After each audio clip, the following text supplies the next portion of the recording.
Nos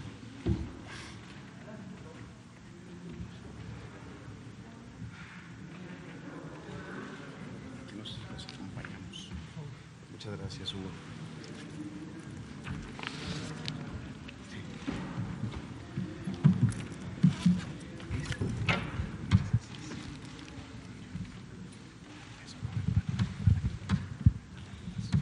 Muy bien, muy buenas noches.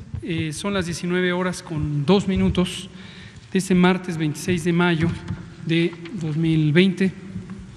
Estamos en el Palacio Nacional de México, en la Ciudad de México, y vamos a iniciar la conferencia de prensa diaria sobre la situación de coronavirus, el nuevo coronavirus, la epidemia de COVID causada por el nuevo coronavirus SARS-CoV-2.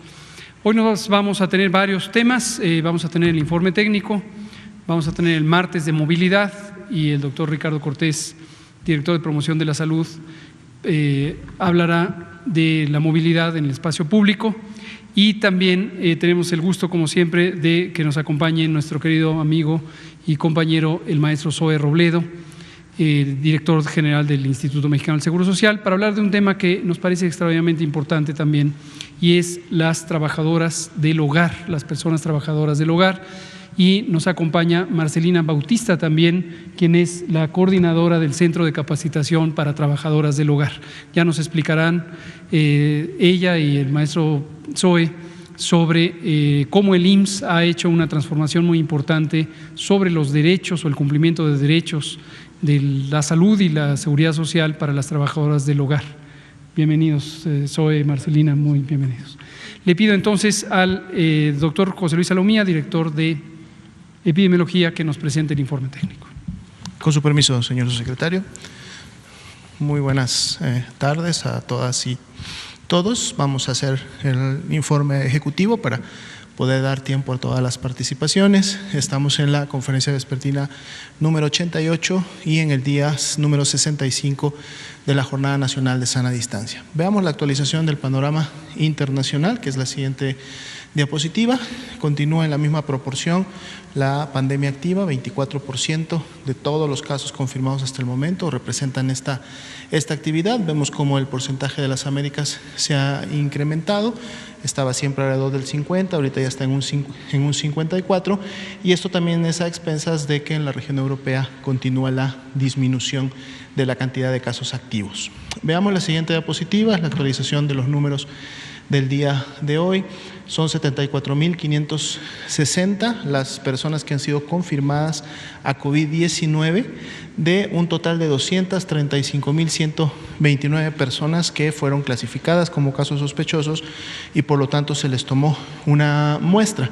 Así también 128.691 han salido ya negativas, y para efectos de la epidemia activa en México sigue alrededor de una quinta parte, siendo esta la epidemia activa con 14.718. Hasta el momento también han fallecido lamentablemente 8.134 personas por COVID-19. La siguiente diapositiva vemos la distribución de la carga acumulada. Realmente no ha habido muchos cambios en relación a la última semana, aunque sí en el día de hoy se suma pues prácticamente un quinto estado al mayor rango, que es 3.000 o más casos confirmados, que si vemos en la siguiente diapositiva precisamente los encontramos integrados. Ayer era hasta el estado de Tabasco, ahora también es el estado de Veracruz el que rebasa ya esta cantidad de 3.000, recordando que estos son casos acumulados desde que inició la epidemia. En la siguiente diapositiva veremos solamente la epidemia activa, los 14.718 casos, y aquí también mantenemos prácticamente una distribución en función del rango y el color similar a lo que hemos estado viendo en los últimos días. En la siguiente diapositiva podemos ver cómo se da esta distribución en orden descendente, y en donde prácticamente el 80% de los estados todavía están por debajo de los 500 casos en lo que se refiere a las personas que han iniciado con los síntomas en los días más recientes. Si vemos la siguiente diapositiva, ahora sí, la distribución por tasa de incidencia acumulada, 11.5 la incidencia a nivel nacional, pero esta puede llegar a ser mayor de 20 por 100,000 habitantes en función de, pueden ustedes notar, los colores más oscuros es donde se ha estado llevando a cabo esta concentración de la incidencia, este incremento, que a su vez también es donde más actividad de transmisión y donde entonces más afectación poblacional estamos teniendo en función de la comparación. En la siguiente diapositiva veremos esta misma distribución en orden descendente. Ciudad de México, Tabasco, Yucatán y Baja California son las que concentran la mayor tasa de incidencia en los últimos 14 días. Veamos la siguiente diapositiva, que es precisamente la distribución de personas que han perdido la vida a causa de COVID-19 por la fecha de ocurrencia. Estas 8.134 defunciones, podemos ver que hay 716 defunciones que tienen una muestra pendiente de resultado y que también se distribuyen de esta manera. En la siguiente diapositiva veremos esta misma carga de funciones, pero ahora distribuida por entidad federativa de ocurrencia, y en el color naranja ámbar la expectativa de que estas defunciones todavía puedan incrementarse en función de cómo se vayan dando los resultados del laboratorio y por lo tanto confirmándose a la enfermedad. En la siguiente diapositiva, nuestra curva epidémica actualizada, vemos la tendencia, continúa completamente ascendente. La mayoría de los casos que aún son sospechosos por falta de un resultado de su prueba de laboratorio están prácticamente en los últimos días, en función de cómo se van acumulando en la medida de cómo van demandando atención médica y cómo van ingresando a los protocolos de estudio.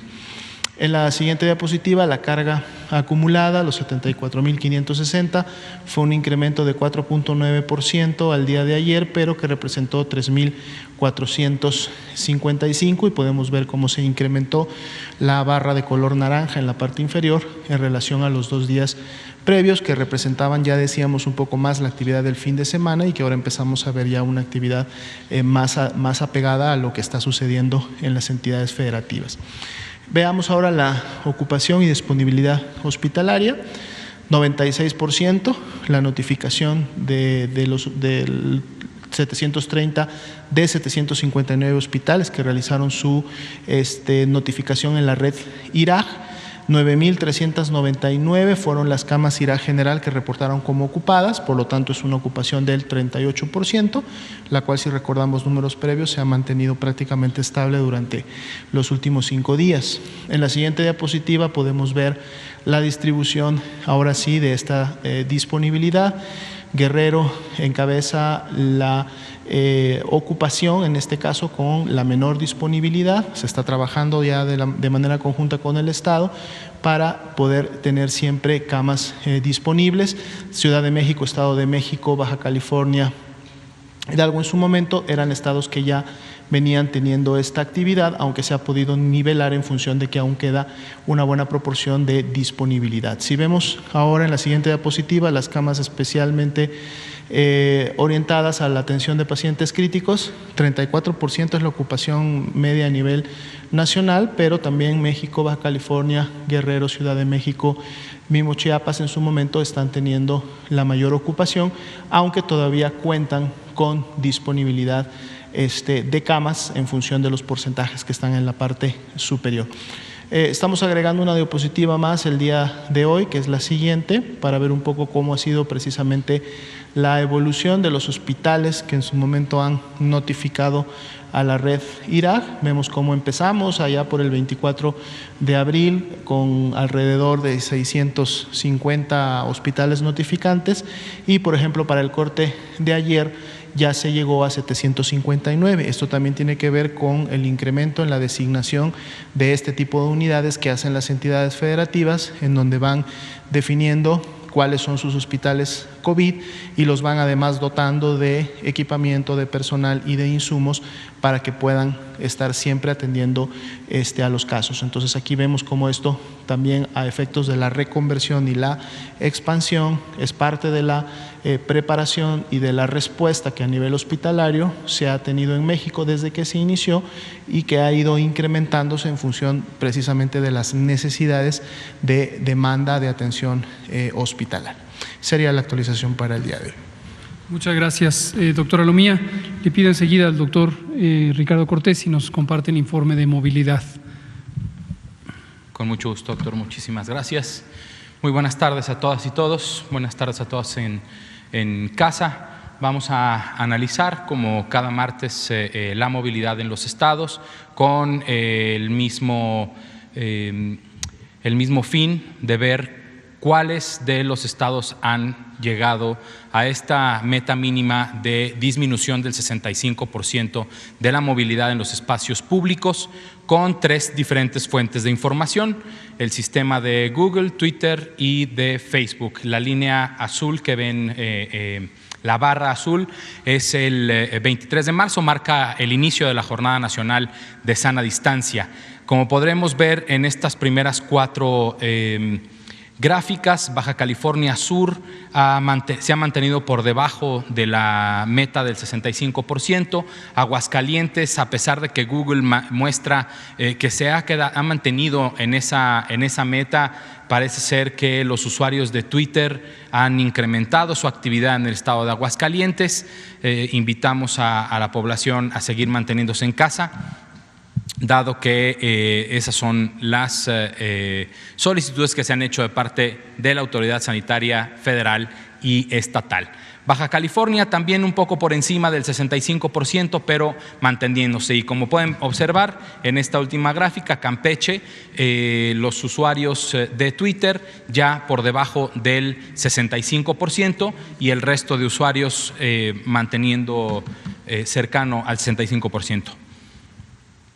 Los siguientes 4 estados, Coahuila, Colima, Chiapas y Chihuahua, con movimientos que están cercanos al 65%, pero todavía con un esfuerzo más que puede hacer la población para reducir un poco más la movilidad.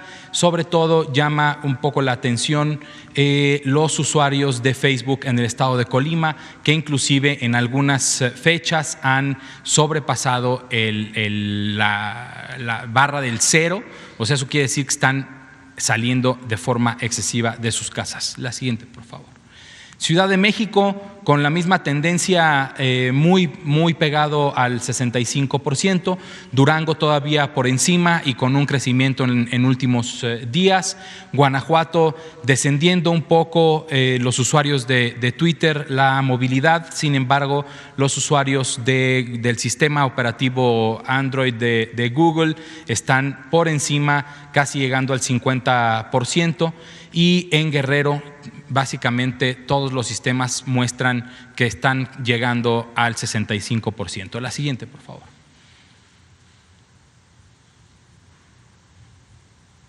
Hidalgo, Jalisco, Estado de México y Michoacán. Hidalgo, los usuarios del sistema Android de Google muy cercanos al 65%. Vemos cómo en últimas semanas los usuarios de Twitter han disminuido en el estado de Hidalgo la movilidad, igual que los usuarios de Facebook, aunque muestran movimientos un poco erráticos. Jalisco siempre pegado al 65%, con algunos movimientos a la alza en los usuarios de Facebook. El Estado de México muy estable, pero todavía por encima de este 65% de meta. Y Michoacán, que en últimos días ha mostrado una disminución en la movilidad, pero habían estado con bastante movilidad en este estado, de acuerdo a los últimos datos, sobre todo de Facebook y Twitter. La siguiente, por favor.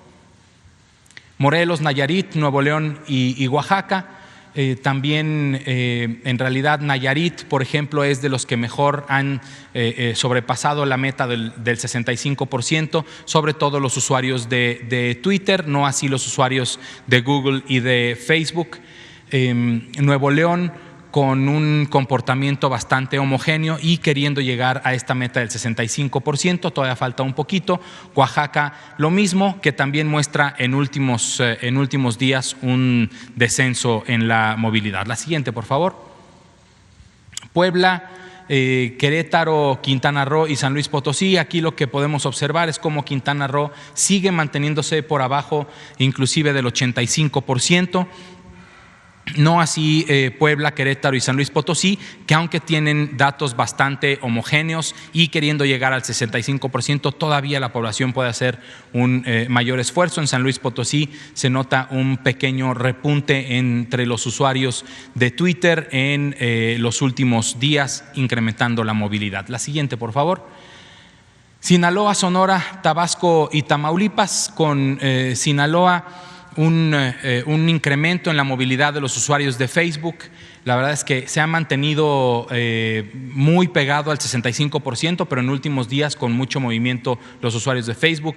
En Sonora, los usuarios de Twitter y Google se han querido mantener dentro del 65%, pero los de Facebook parece ser que no. El estado de Tabasco también pegado al 65% y Tamaulipas alrededor del 50%, todavía pudieran estar haciendo un esfuerzo mayor para llegar al 65% de descenso. La siguiente, por favor. Tlaxcala, Veracruz, Yucatán y Zacatecas. En Tlaxcala vemos también los usuarios de Twitter llegando a la meta del 65%, no así los de Google y Facebook. En Veracruz también por encima de la meta. Creo que se puede hacer algo más para llegar a este 65%. En Yucatán han hecho un esfuerzo bastante importante también, al igual que en otros estados, están por debajo de la meta del 65%. Zacatecas, que pueden ver ahí los usuarios de Twitter cómo hicieron un descenso bastante importante después de que el gobierno del estado de Zacatecas hiciera un llamado para atender a las indicaciones de la Jornada Nacional de Sana Distancia. La siguiente, por favor. Este gráfico, lo que estamos viendo es la comparativa de las últimas 2 semanas, la movilidad de las últimas 2 semanas comparado con la última semana, qué estados incrementaron su movilidad, qué estados disminuyeron todavía más su movilidad. Por ejemplo, Querétaro, Morelos, Puebla, Tlaxcala, Nayarit e Hidalgo disminuyeron todavía un punto porcentual más su movilidad, y en rojito están todos estos estados cuya movilidad se incrementó en un más de 3% de una semana a la otra. La siguiente, por favor. Y no, la anterior. Entonces, con esa basta. Muchas gracias. Muchas gracias. Muchas gracias, doctor Ricardo Cortés, director general de Promoción de la Salud. Vamos a entonces entrar en la parte temática especial. Quisiera presentar a Marcelina Bautista, quien hoy nos acompaña junto con el maestro Robledo, y dejarles enseguida la voz a ellos para que comenten. Marcelina Bautista es originaria de Tierra Colorada, Apasco, Nochistlán, Oaxaca, y al terminar la primaria ella se vio obligada a dejar a su familia y el sueño de seguir sus estudios para venir a la Ciudad de México a trabajar como trabajadora del hogar cuando tenía 14 años. Tiene una experiencia de trabajo de 22 años como trabajadora del hogar y, como asegura ella misma, caminamos para que nuestros derechos sean los mismos que tienen las demás trabajadoras. Sin esperar un momento para comenzar a mejorar el mundo, como ella misma lo declara, ella ha realizado distintas campañas para dar visibilidad a 2.4 millones de trabajadoras del hogar en México y mostrar los problemas que enfrentan. Por lo tanto, y en consecuencia, Marcelina es fundadora del Centro de Apoyo y Capacitación para Empleadas del Hogar, que se denomina por sus siglas CACEH, en el año 2000. Desde allí ha promovido los derechos humanos y laborales de las trabajadoras del hogar y llevó a cabo el proceso de sindicalización del sector laboral. Y así surgió el Sindicato Nacional de Trabajadoras y Trabajadores del Hogar, que se formó el 30 de agosto de 2015. Como el primer Sindicato Nacional de Personas Trabajadoras del Hogar en México. Marcelina Bautista fue secretaria general colegiada durante 3 años del primer periodo del sindicato y actualmente es la directora de CACEH y trabaja para el fortalecimiento del sindicato. Ocupó diversos cargos en la Confederación Latinoamericana y del Caribe de Trabajadoras del Hogar y llegó a ser secretaria general, máximo cargo que se puede ostentar dentro de esta organización en el periodo 2006-2012.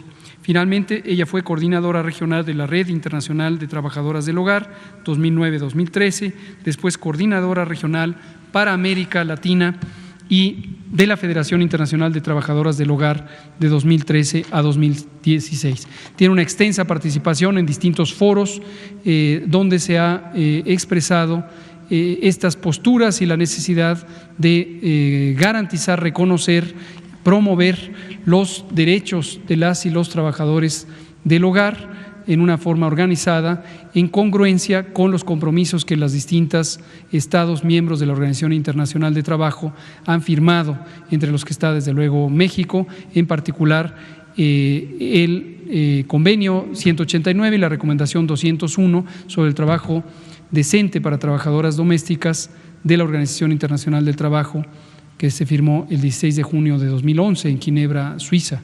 Es un orgullo recibir a Marcelina. Muchas gracias con esta trayectoria de construcción de la igualdad social, los derechos y la lucha social. Marcelina, muchas gracias por acompañarnos junto con el maestro Zoe. Les dejo la palabra para que nos expresen lo que es importante saber hoy al respecto. Muchas gracias, doctor, por permitirnos este espacio tan importante.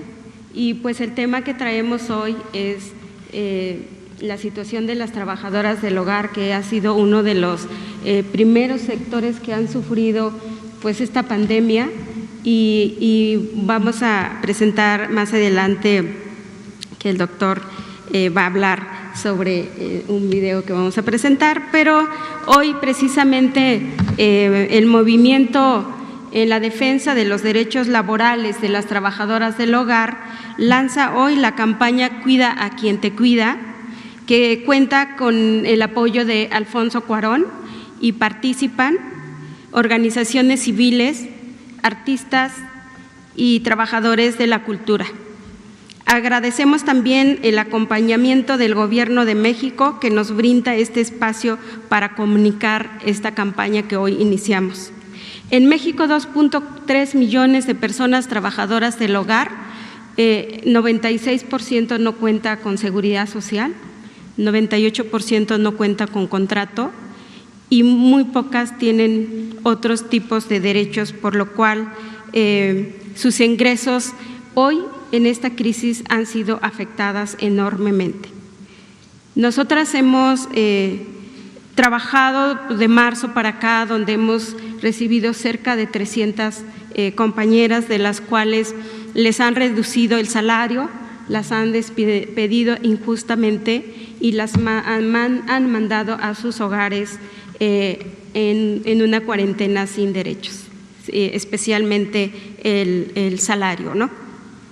Por ello es que CASE lanza esta campaña de concientización a los empleadores para que sigan, para que no despidan, paguen a las trabajadoras y reconocer esa labor que han hecho las trabajadoras del hogar en sus familias, en sus casas, y acompañarlos cuando los han necesitado. Hoy hay muchas trabajadoras del hogar que cuidan enfermos, adultos mayores, niños, de los cuales corren riesgo todo el tiempo porque su trabajo demanda una cercanía física con las personas que cuidan, y por ello también es muy importante pedir que los empleadores sí proporcionen todo el cuidado que ellas necesitan para seguir trabajando. Cuida a quien te cuida busca sensibilizar a las personas empleadoras para que protejan los derechos de las trabajadoras en un contexto de crisis como el que estamos ahora. Los invito a ingresar al www.covid.case.org.mx, donde con el apoyo de Alfonso Cuarón y participan, hemos creado un video que busca sensibilizar, pero un video que muestra lo que se puede hacer, lo que los empleadores pueden hacer.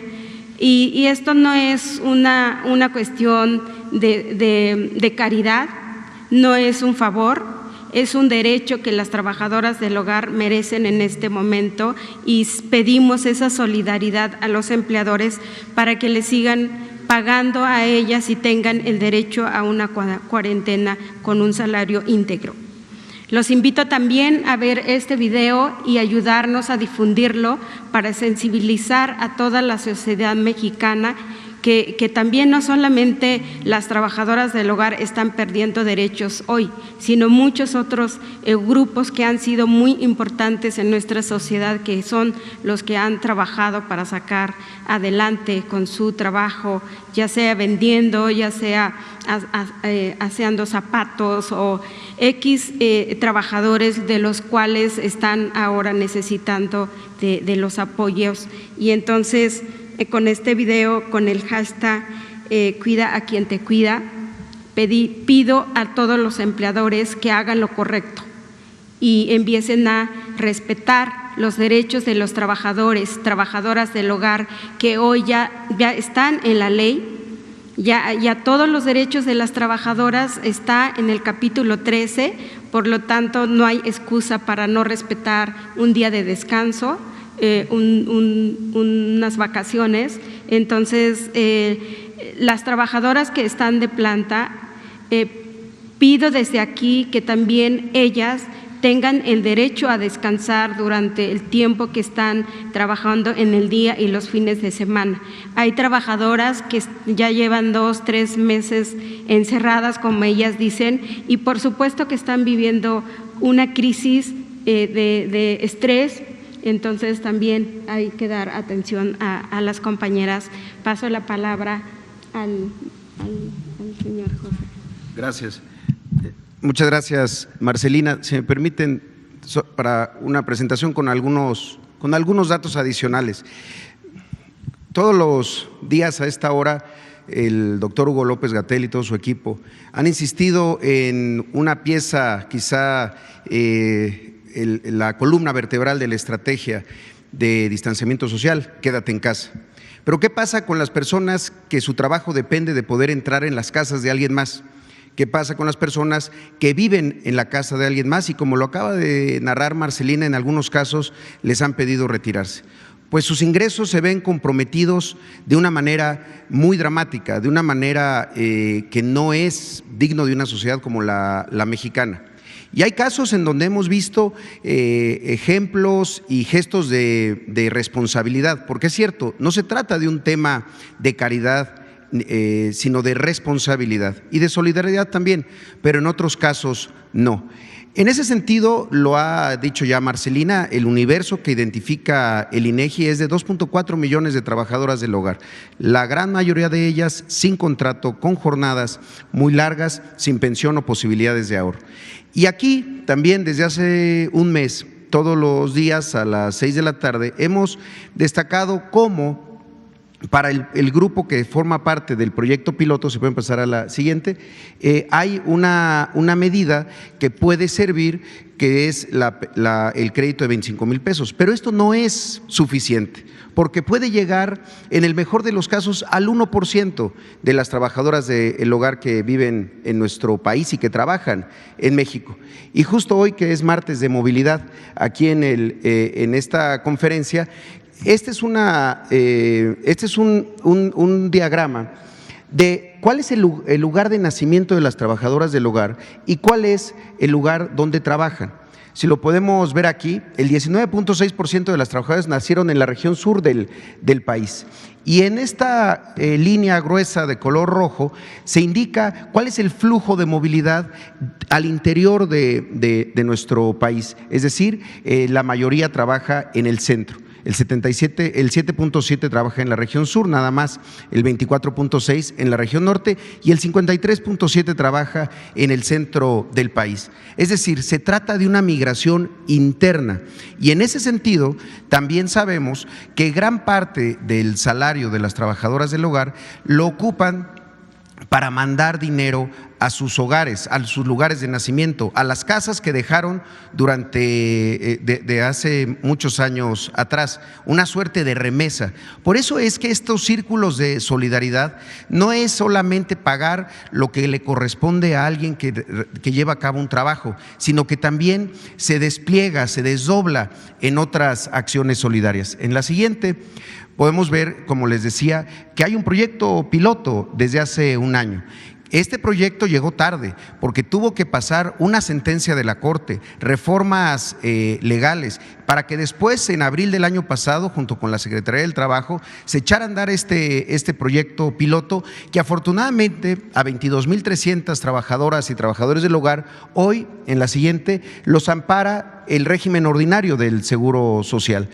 Esto es el seguro de enfermedades y maternidad. Una trabajadora del hogar que está registrada por sus empleadores, hoy tiene el seguro de enfermedades y maternidad y en caso, por ejemplo, de haberse visto contagiada por COVID, entonces tendría atención médica, acceder al crédito a la palabra que se ha lanzado en estos momentos de 25,000 pesos, el seguro de cesantía por edad avanzada y vejez, es decir, la pensión, o las guarderías, que es otro de los seguros de nuestra institución. Adelante, por favor. Sin embargo, la mayoría no cuenta con esto. Por eso, desde diciembre del año pasado, cuando se cumplió un año de la sentencia histórica de la Corte, el 5 de diciembre del año pasado, también junto con CASE, con Marcelina, con el Centro de Apoyo y Capacitación a Empleadas del Hogar, junto con Participant Media, hicimos un esfuerzo. También agradecer a la Comunicación Social de la Presidencia porque estuvo también involucrada en hacer un spot diferente que nos donaron por parte de Participant, que es la parte de responsabilidad social de la película Roma, para este spot que seguramente muchos han visto, que tiene esta frase extraordinaria de fregamos y fregamos hasta que lo logramos. Esto ocurrió en diciembre y estuvo al aire durante mucho tiempo.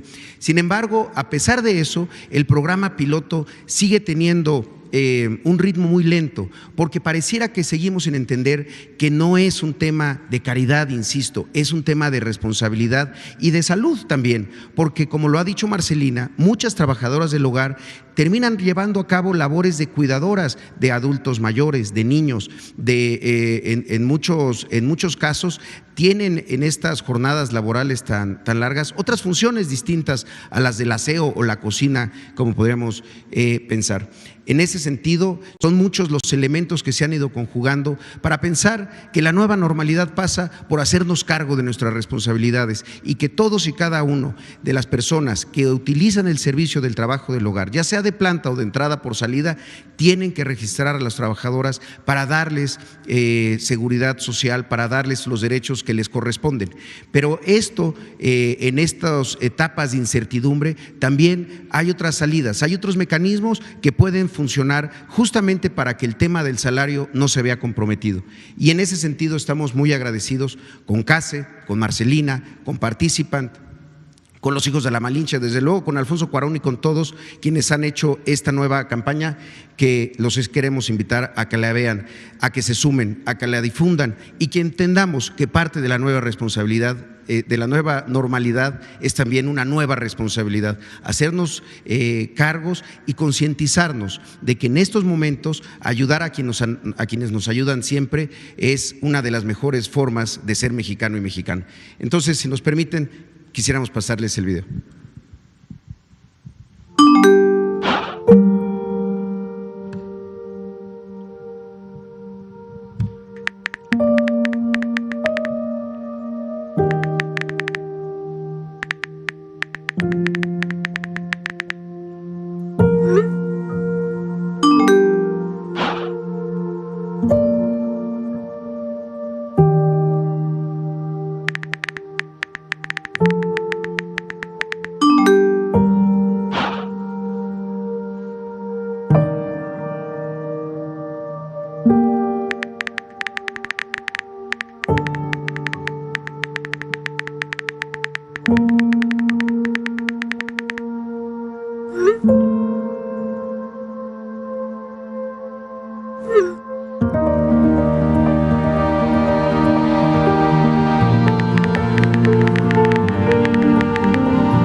Muchas gracias, maestro Zoe Robledo, muchas gracias, Marcelina Bautista, por traer este mensaje. Y quisiera solo retomar, porque este es un mensaje que hemos estado diciendo todos los días o cada vez que surge esta inquietud de que las personas pudieran no estarse quedando en casa. Y hemos insistido que es imprescindible tener conciencia de que aquí hay dos elementos por encontrar un justo balance. Por un lado, el controlar la epidemia, tener un mejor control, una reducción en el número de contagios, que obviamente es una prioridad que no se puede postergar porque nos interesa proteger la salud y la vida de las personas. Pero por otro lado, en México y en cualquier parte del mundo, las medidas de control sanitario, de reducción de la contagios en una epidemia, implican un estado especial de desmovilización que deja a las personas que viven al día en una extraordinaria indefensión. Y México es un país por demás polarizado por importantísimas desigualdades sociales y económicas que vienen de mucho tiempo, que se hicieron más graves y más agudas en los últimos 40 años y que llevan precisamente a que personas sufran un estado de indefensión social, económica, jurídica, política, en todos los sentidos. Entonces, me parece extraordinariamente importante el mensaje que hoy nos trae Marcelina Bautista y que nos lleva a todas y todos, espero, a la conciencia de que todas las personas tienen que tener acceso a los derechos que merecen, que consagra la ley, y no se trata efectivamente de caridad o de buena voluntad o de un gesto de amabilidad. Es una obligación ética, es una obligación legal que corresponde a la justicia social y que esa la ejercemos todas y todos quienes tenemos en algún momento una relación de contrato, aunque no esté escrito, con las personas trabajadoras del hogar. Debemos cumplir con nuestra responsabilidad. Muchas gracias, Marcelina. Gracias, estimado Zoe. Vamos a darle la palabra a Liz, a usted, a Carlos, pero a ver, vamos por partes. Y usted, que ayer se quedó pendiente, por favor. Buenas noches a todas y a todos. Lisbeth Álvarez, del diario Basta y Grupo Cantón. Mi primera pregunta sería para el maestro Zoe Robledo. ¿Se sabe hasta el momento cuántas trabajadoras del hogar han sido infectadas por el COVID? Y teniendo o no teniendo seguro, si han sido atendidas. Y por otro lado, para la coordinadora del Centro de Capacitación, Marcelina Bautista, ¿qué mensaje les das a las trabajadoras del hogar que hoy ya perdieron su empleo, que están en casa ya sin recibir un sueldo? Y que inclusive le han pedido a los patrones que las aseguren, pero no quieren. Yo misma conozco casos que han pedido que tener este seguro, pero no se los dan. ¿Qué mensaje les das a ellas que hoy te están viendo y qué les dices? Gracias. Gracias. Adelante, por favor. Gracias. Sí, con mucho gusto. Del número total de las personas trabajadoras del hogar que están en el programa piloto, no tenemos un reporte de un número muy grande, afortunadamente. Desafortunadamente, el universo es de 2 millones, de más de 2 millones de personas en el país, pero que no están aseguradas. Eso no significa que no hayan tenido atención en algún hospital público o del Seguro Social, toda vez que incluso ya en este momento estamos abiertos para recibir a población no derechohabiente. Pero justo eso es lo que deberíamos de poder saber una vez que en la nueva normalidad este trabajo tan digno, tan importante dentro de la sociedad, pues estuviera regularizado por completo. Pero bueno, es una gran pregunta del total de las trabajadoras que están en el piloto. No tenemos un dato exacto, pero no sabemos que hubiera un número importante de contagios. Lo que sí sabemos es que ya más de 2,000 han solicitado el crédito de 25,000 pesos, lo cual va a ser de un gran apoyo para ellas en este momento, y una campaña como esta y un acto de responsabilidad y solidaria, pues también puede ser importante para el resto que no están en el programa piloto. Yeah. Bueno, lo que le digo todos los días a las compañeras es no hay forma de decirle siéntete tranquila, quédate encerrada, porque ellas pues no tienen un sustento. Entonces, más que decirle quédate en tu casa, porque eso no puede aplicar para muchas, porque ellas viven al día y tienen que, lo que sí es como reforzar este video que sensibilice a la población para que también hagan lo que les toca, ¿no? El Estado hacer lo que les toca, los empleadores, las mismas trabajadoras del hogar tienen que conocer sus derechos y exigir lo que les toca, ni más ni menos que lo que marca la ley. Y entonces hay muchas trabajadoras del hogar que prefieren un trabajo que exigir eso, porque precisamente pues le pagan, pero todo el tiempo se están quejando de que trabajan más de 14 horas, piden seguro social y no le quieren dar porque no tienen dinero, o si le dan seguro social que le rebajan el salario. Entonces se enfrentan a eso y finalmente no hacen nada. Y por eso también llevamos muchos años y poco hemos logrado organizar a las compañeras, porque prefieren tener un trabajo a lo mejor precario, a lo mejor con maltrato, discriminación, pero tienen miedo a organizarse. Pero es un derecho a la organización, por lo tanto pido a mis compañeras que nos unamos y que aprendan esos derechos y puedan también hacerlo exigible, simplemente porque son personas con derechos, son trabajadoras con derechos, y ahí estamos todas las organizaciones de la sociedad civil, especialmente el Centro de Apoyo y Capacitación, que damos asesoría, que damos capacitación a ellas, y también hoy estamos replanteando todas las formas de regreso, ¿no? Porque también, así como exigen los empleadores todos los cuidados de regresar, también ellas tienen que tener mayor cuidado y sobre todo el cumplimiento de sus derechos. Van a regresar y deben de firmar contrato, van a regresar y deben de tener seguridad social. Muchas gracias, Liz. Por favor, y luego usted. Buenas noches, secretario. Buenas noches, subsecretario Gatell, invitada, buenas noches, Marcelina, directores, buenas noches. Ángel Juan Sánchez del Arsenal.net. Mi pregunta es para salud. ¿Se está pensando ya en alguna política pública integral para enfrentar las nuevas pandemias? Muchas gracias. En términos generales, el trabajo de preparación para una pandemia no empieza cuando se prepara para la pandemia en concreto que ocurre, que fue la situación de México, que desde el 3 de enero empezamos a hacer los preparativos y de hecho fuimos uno de los primeros países de la región y del mundo, fuera de los directamente afectados de origen como China, que empezamos a prepararnos. Sin embargo, debemos reconocer que este es un proceso gradual en el que a través de distintos años, y mi reconocimiento para todas las contribuciones que en administraciones previas ha existido para la preparación y las capacidades establecidas que puede tener un país. Esto implica capacidades en vigilancia epidemiológica, incluyendo los componentes de laboratorio. Tenemos un magnífico Laboratorio Nacional de Referencia, el INDRE, que desde hace muchísimos años forma parte de distintas redes de vigilancia global. El INDRE se estableció en 1929, originalmente como Instituto de Salubridad y Enfermedades Tropicales, y desde 1995 como Laboratorio Nacional de Referencia.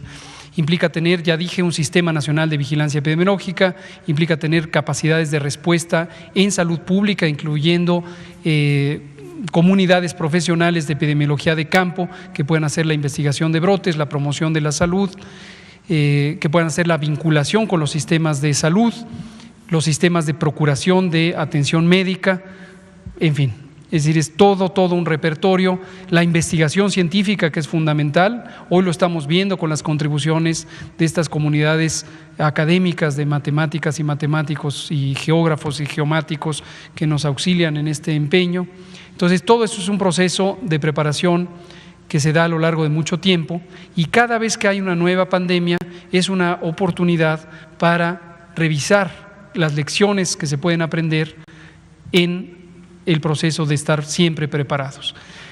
Comento algo que inició desde antes de COVID, mucho antes de COVID, cuando empezamos esta administración, establecimos, y ya lo hemos comentado con varios de ustedes, el plan de tener 3 nuevos centros nacionales que estarán entrando en funciones, espero que pronto.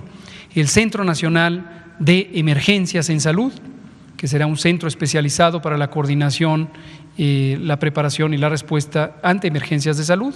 Esto, insisto, no es por COVID, esto fue un proyecto que inició con nosotros en la administración.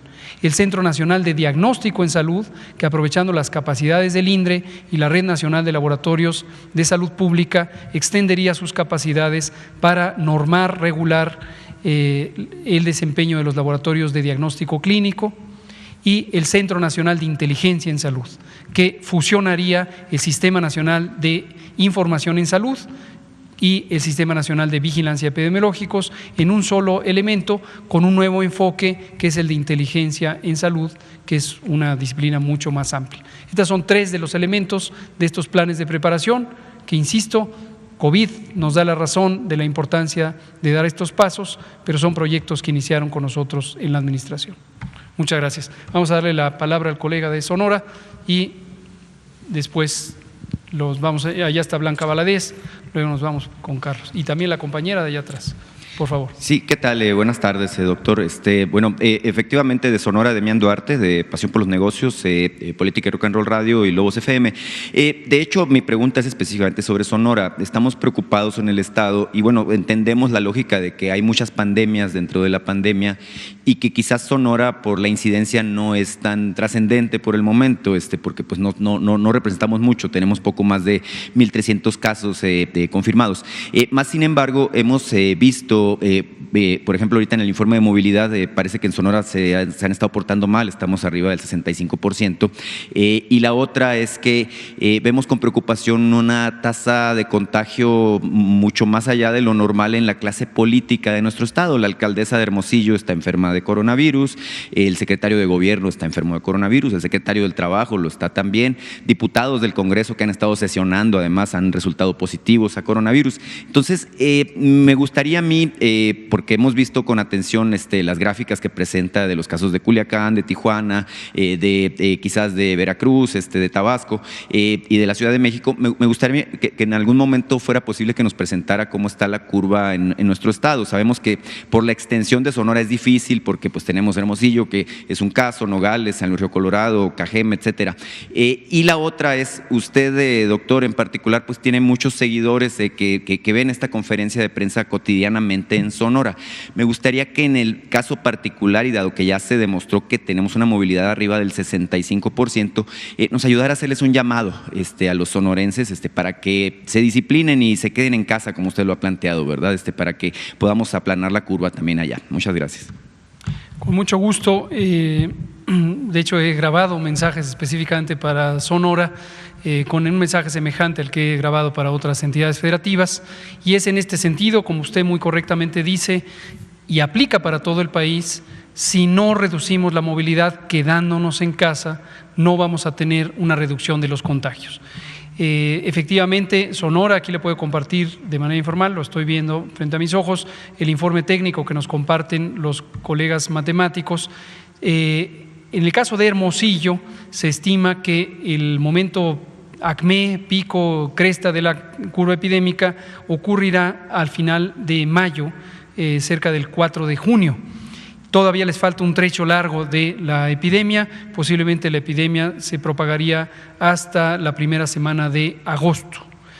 Y lo que vemos en los indicadores de transmisión, específicamente el número básico de reproducción y el número ajustado de reproducción por tiempo, es que tienen una importante eficiencia de transmisión, y esto solo se puede explicar porque hay demasiada movilidad en el espacio público. La gobernadora Claudia Pavlovich, con quien hablamos esta mañana, junto con otros miembros de la convención, ¿cómo se llama? La Convención Nacional de Gobernadores, la CONAGO, que tuvo a bien organizar una reunión con las autoridades federales de salud y de otros ramos, justo expresaba esto la gobernadora Pavlovich, y reconozco que lo dijo con vehemencia, con énfasis.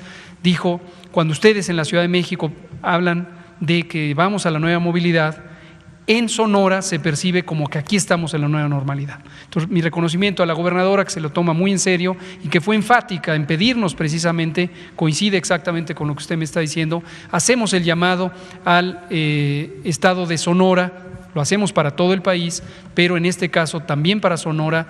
Todavía les falta un buen trecho de la curva epidémica, todavía tienen una muy importante transmisión y depende de las y los sonorenses que se reduzca esa transmisión, que se eviten contagios, que se eviten casos y desde luego que se prevengan muertes, que serían extraordinariamente lamentables si no se logra esa reducción. Muchas gracias. Blanca Valadez, por favor. Gracias, muy buenas tardes a todos. Quiero saber si nos puede comentar cuáles fueron los acuerdos con la CONAGO. Existe molestia por algunos gobernadores que dicen que es el gobierno federal que quiere imponer su propio semáforo y no considerar los semáforos que ellos consideran deben de manejar. ¿Van a dejarles esta autonomía o ustedes van a ser los que manejen este semáforo de movilidad? También preguntarle, existe, y aprovechando que está el maestro Zoe, ¿existe algún sector de trabajadores que están molestos y están convocando a un paro nacional el próximo 1 de julio? ¿Es posible darse este paro? ¿Por qué hay tanta molestia, sobre todo en el sector salud? ¿Consideran que no? Y también, nada más por último, preguntarle, hoy parece que fue el día con mayor número de muertes y con mayor número de casos. ¿Podríamos decir que es el punto de flexión o el punto de quiebre o la curva que empieza a inclinarse o todavía no hemos llegado a esa meseta? Gracias. Muchas gracias, Blanca, muchas gracias por sus preguntas. Empiezo con la tercera porque es un tema que hemos comentado y quisiéramos seguir destacando. No hay una sola epidemia. México es un país con 2 millones de kilómetros cuadrados, con distintos asentamientos humanos en metrópolis, ciudades medianas y pequeñas y una cantidad amplia de poblaciones, de poblados de 15,000 o menos habitantes. No se da una sola epidemia. Entonces, no tengan la expectativa de que va a haber un momento en donde toda la epidemia empiece a bajar. Hemos destacado la Ciudad de México y la zona conurbada en el Estado de México, el Valle de México, porque ocupan casi el 50% de los casos nuevos que se presentan. ¿Por qué razón? Porque es la zona más poblada del país. En conjunto es casi el 25% de la población del territorio nacional.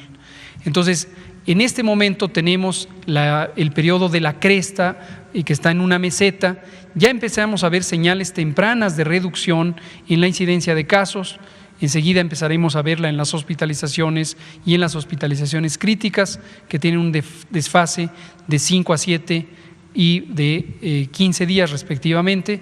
Cuando eso ocurra, tendremos una muy importante disminución de la suma de casos a nivel nacional. Y de todos modos, seguirán en ascenso varias epidemias, la de Sonora, la de Guerrero, la de Tamaulipas, que tiene incluso patrones de distribución diferentes, la del Valle de Toluca. Entonces, hay varias. No es sorpresa alguna que sigan aumentando los casos, en la medida en que son casos acumulados y que representan el porcentaje de la suma de casos acumulados, tenemos efectivamente cada vez más casos. Entonces, en algún momento, cuando empiece a bajar la intensidad de la transmisión en la Ciudad de México, cosa que ocurrirá seguramente en el curso de la siguiente semana, veremos una reducción sustancial en la frecuencia de casos diarios. Pero en la medida en que en muchas zonas del país siga activa la epidemia, seguiremos viendo cada vez más casos. A eso voy, exactamente. No creo que los gobernadores y las dos gobernadoras o la gobernadora y la jefa de gobierno estén molestas, porque confío completamente en su integridad y la lealtad de su palabra. Tuvimos una espléndida reunión gracias al presidente de CONAGO, el gobernador Carlos Mendoza Davis de Baja California Sur, al gobernador Mauricio Vila, que es el responsable de salud en la CONAGO y es gobernador de Yucatán. Una gran participación, un gran entusiasmo, mucha claridad en sus inquietudes. Esta inquietud en particular la expresó la gobernadora Pavlovich, la expresó el gobernador Corral, lo expresó el gobernador Omar Fayad, la expresaron varios gobernadores en este sentido de decir, por favor, ayúdenos a que la comunicación hacia la población de nuestros estados deje muy en claro, y esto lo hago ahora mismo, dejar en claro que al terminar la Jornada Nacional de Sana Distancia, no regresamos a la normalidad, transitamos a la nueva normalidad, y esto lo que quiere decir es que un número significativo de estados estarán todavía en intensa transmisión, todavía van a estar en intensa transmisión. En algunos estados donde hay asentamientos humanos más dispersos y empezamos a ver una tendencia a la baja, destaco Quintana Roo, es posible que al inicio, el 1 de junio, todavía tengan intensa transmisión, pero empecemos a la semana siguiente a ver cambios favorables en los indicadores que lleven del semáforo de rojo a naranja, amarillo y eventualmente a verde. Entonces, nos debe quedar claro esto a todas y a todos. Al término de la Jornada Nacional no se acabó la epidemia continúa. La epidemia, como hemos explicado una y otra vez y mostrado en mapas, tiene una distribución heterogénea. Esto quiere decir, hay estados con mucha transmisión, hay estados con transmisión intermedia y no están sincrónicos. ¿Cuándo va a acabar la epidemia? Repito lo que he dicho en innumerables ocasiones, preparémonos para una epidemia larga. Este primer ciclo epidémico se prolongará en junio, en julio, en agosto, y todavía algunos estados, concretamente Jalisco y Nuevo León, posiblemente de acuerdo a las proyecciones matemáticas, podrían tener extensión de sus epidemias en sus capitales hasta octubre. Entonces, ese es el escenario para el que hay que estar preparados. Sobre el semáforo, dejamos muy en claro, lo dejo en claro aquí también, un solo semáforo nacional. ¿Por qué razón? Porque si usamos distinta metodología, entonces empezamos a evaluar las cosas diferentes y reconocemos patrones de ocurrencia de la enfermedad diferentes. Hay un solo semáforo nacional consensuado precisamente, para eso fue la reunión y ya lo hemos presentado antes con ellas y ellos, con los estados. Va a haber un diálogo muy fluido. Los martes presentaremos el estado del semáforo para cada entidad federativa. Cada entidad federativa obviamente va a tener un color diferente de acuerdo a cómo esté la epidemia. Entonces, un solo semáforo es un solo instrumento. ¿Qué calificación de riesgo se le da a cada estado? Será variable para cada estado y en cada semana. Los martes lo compartiremos con las autoridades estatales. Tendremos un periodo de martes a jueves para estar conversando los detalles que se conocen a nivel local y que pueden complementar y enriquecer la información que tenemos en la Federación. Lo presentaremos públicamente los viernes y entrará en vigor los lunes siguientes. Esa va a ser la rutina.